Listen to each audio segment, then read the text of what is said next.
Muchas gracias, buenas tardes y muchas gracias por el espacio y es un gusto ser parte de este debate. Uno de los lugares más comunes en donde el debate sobre el aborto suele quedar entrampado es aquel que lo sitúa como una disputa entre los derechos de la mujer o de los hombres trans a la vida, a la salud, al propio cuerpo, por un lado, y el derecho a la vida del feto. Sin embargo, lo que quiero plantear acá es que para llegar a pensar el debate en estos términos, ha sido necesario dar un paso anterior, el que generalmente es invisibilizado e incluso negado, desde mi punto de vista, por algunos sectores. Quiero decir que para pensar el aborto en términos de un conflicto de derechos, ha sido necesario construir antes al feto como a un sujeto. Es decir, como un individuo susceptible de valoración social e incluso de protección jurídica. Me explico.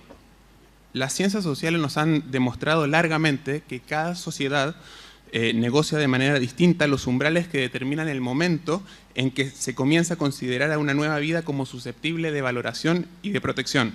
En algunas culturas no occidentalizadas, por ejemplo, el momento en que la vida de un nuevo individuo empieza a ser valorada como parte de la comunidad puede ocurrir en un momento incluso posterior al parto.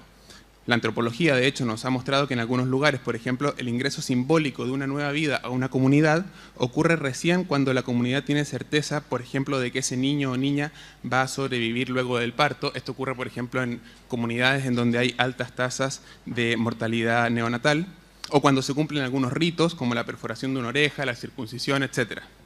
Estos sucesos pueden ocurrir a los pocos días, a las semanas o incluso a los años, en algunas culturas, después del parto. En nuestras sociedades occidentalizadas acudimos, en cambio, desde hace unas pocas décadas a un proceso inverso. Hemos tendido a adelantar, a antes del parto incluso, el momento simbólico en el que valoramos y admitimos esa nueva vida como parte de la comunidad. En gran medida, sabemos por las ciencias sociales que esto se debe a las nuevas tecnologías de visualización, como la ecografía o las imágenes gestacionales generadas en laboratorios, que desde mediados del siglo XX nos han permitido observar a los fetos antes del nacimiento y les han otorgado un cierto protagonismo dentro de nuestros imaginarios culturales. Por supuesto, este fenómeno ha ocurrido con una relativa ambigüedad. Por ejemplo, pese a que valoramos la vida fetal, los registros de mortalidad oficiales solo cuentan las muertes de aquellos que murieron después del parto, no antes del parto. Para prácticamente todo efecto, una mujer embarazada cuenta como una sola persona y no como dos, etcétera, etcétera, etcétera. Es decir, atravesamos actualmente un proceso ambiguo en donde hemos comenzado a valorar la vida fetal, pero sin desprendernos de la idea de que el nacimiento constituye un momento simbólico central que marca el ingreso en nuestra comunidad. ¿Qué quiero decir con todo esto? Quiero decir que la valoración del feto como un sujeto, como un miembro de la comunidad, es una construcción social, que nada tiene que ver con una verdad neutral, objetiva, irrefutable, sino con los procesos de negociación que cada sociedad realiza internamente. El problema es que en nuestras sociedades occidentalizadas hemos tendido a negar ese carácter construido que tiene la valoración subjetiva de la vida, disfrazándola bajo la apariencia de una verdad científica y objetiva. Pero ver un feto mediante una ecografía o un embrión a través de un microscopio es distinto, muy distinto, de asignarle el estatus de una persona o de un sujeto de derecho. La asignación de la categoría sujeto al feto es una imputación de sentido, una forma subjetiva de significar lo que se ve en una ecografía, y no es un dato observable de manera objetiva en la imagen. Sin embargo, quienes rechazan el derecho al aborto suelen negar esta operación política y afirman que el feto es ya objetiva e incuestionablemente un sujeto moralmente valorable, susceptible de protección jurídica, incluso desde el momento de la fecundación. Para estos sectores, la fecundación se ha transformado en un instante que pareciera marcar de manera irrefutable la aparición de un sujeto, de una persona. Esta asignación de valor al óvulo fecundado se debe en parte a esto que venía diciendo de estas nuevas tecnologías de visualización que nos han permitido ver el proceso de fecundación mediante imágenes producidas en laboratorios. Pero también se alimenta de los imaginarios genetistas que desde la mitad del siglo XX se han popularizado, se han vuelto parte de la cultura popular y que han tendido a producir la idea de que somos seres esencialmente genéticos. Así, el hecho de que el óvulo fecundado, llamado también cigoto por supuesto, sea la primera célula con un ADN distinto al de la madre y el padre y que se mantendrá inmutable durante todo el desarrollo biológico, sería para algunos sectores una prueba suficiente de que el óvulo fecundado es ya una nueva vida, un individuo distinto a sus progenitores y valorable en sí misma, imputándole así una cierta subjetividad. No digo que no sea legítimo pensar que la vida es valorable desde la fecundación, pero hay que hacerse cargo de eso, ¿sí? Hay que hacerse cargo de que esa construcción es una construcción política y de que tiene efectos políticos también, y efectos políticos sobre los cuerpos de ciertas personas, las mujeres o hombres trans.